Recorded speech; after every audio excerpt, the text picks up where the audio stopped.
Jewish tradition and how it's been interpreted so differently for so long.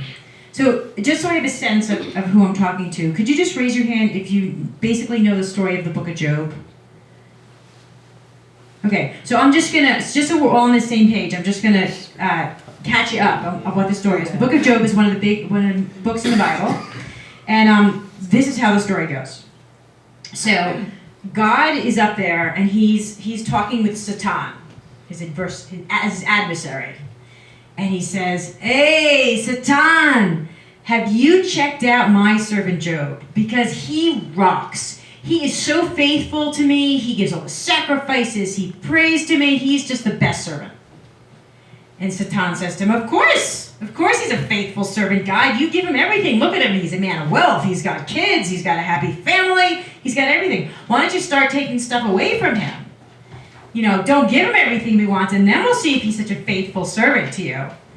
And so God says, all right, let's give it a try. So he takes away from Job all his stuff. He takes away, first his animals all die, and then his kids die. And then his health goes, and his house falls apart, and there's Job sitting and just he's stuff all itchy stuff all over his body. He's taking these glass shards and he's trying to itch himself, and he's reduced to rags, and he's crying out to God, and he says, God, why did you do this to me? I was your faithful servant. I was so good, and I did nothing wrong. And why did you do this? And his friends come up to him, and they say, look, Job, man, you better check out your life, because you must have done something wrong. Because have you ever seen an innocent man be punished? An innocent man be hurt? And this is where we're reading the book, and we're like, yeah, all the time, right? And they're like, you must have done something wrong, Job. And Job's like, I didn't do anything wrong, and I don't deserve this. And the friends are defending God. They're like, no, God wouldn't have done anything wrong. You must have been wrong.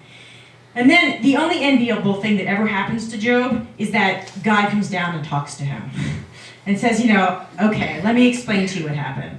And this is kind of the sort of thing that really troubles me about this book, is because God could have just said to Job, hey man, high five, we did it. See, I had this bet with Satan and Satan. He thought that you would stop being faithful if I took away all your stuff, but you remained faithful to me. So go team, we did it. And then he could have put this little spell on Job so he would have forgotten everything and given him all his stuff back. Right? Because this is God we're talking about. He could do that if he wanted to. But that's not what he does. He doesn't explain to him what happened. He doesn't give him an explanation, even though there is one. What he does is he takes him on a tour, a whirlwind tour of the wilderness. He takes him to the place where the waters break on the edges of the beach. He takes him to see Pleiades, to see the stars in the sky. He takes him to see the wild goat out in the wilderness lands where no man goes. He takes him out to all these wilderness areas, these nature areas, far beyond the reach of man. And here's where it gets really interesting, is Job says,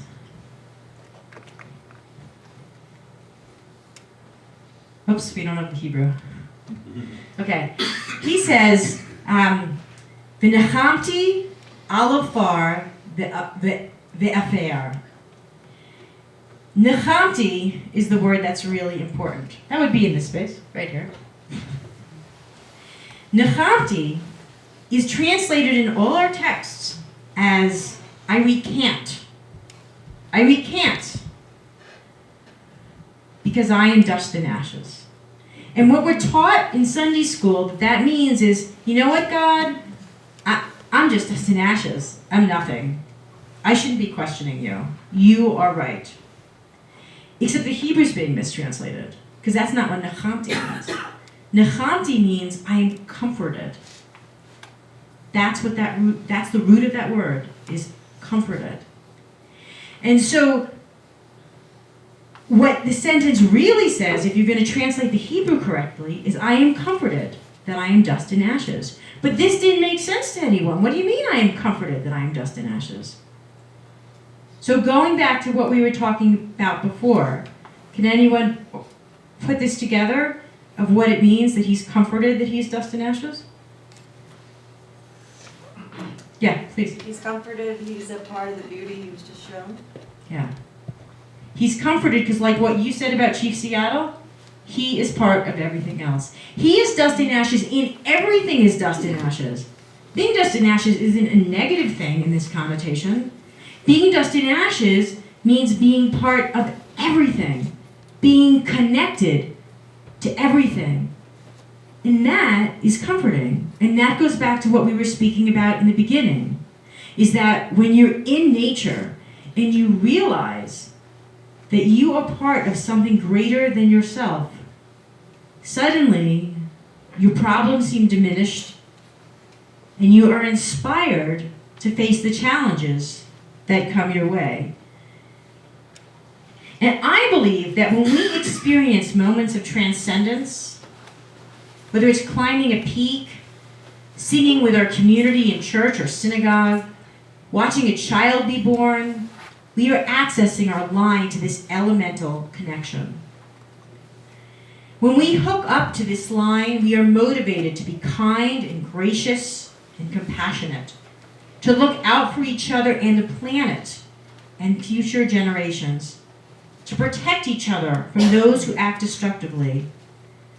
I would argue that when we are violent, selfish, or greedy, we have lost our sense of connection to the oneness of the universe.